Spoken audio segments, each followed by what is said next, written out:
put Ohio on the back burner when it comes to states that have legalized weed. Here's the problem. Jimmy Gould had a lot to say today about a push by lawmakers in Columbus to rewrite Ohio's new recreational marijuana law, known as Issue 2, which took effect at midnight. People are tired of being told what to do.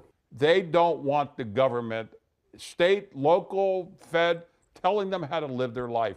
Gould is a pioneer of the Buckeye State's medical marijuana industry. He had a dispensary in Monroe and now owns one in Columbus. I supported Issue 2 because we needed to be able to expand the market.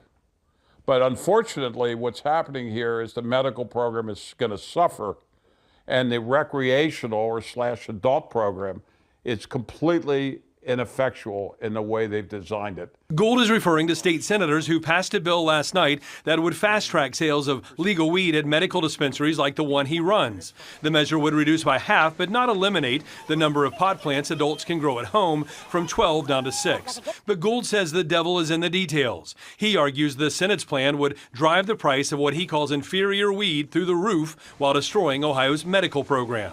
I think what just happened with the Senate, they've driven more people to Michigan.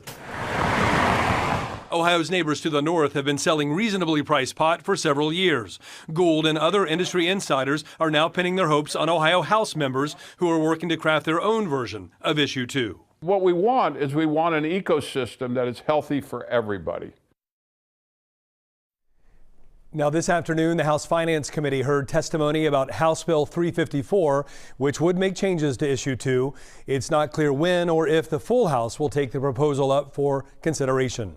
Todd Dykes, WLWT News 5. Hey, Todd, thanks so much.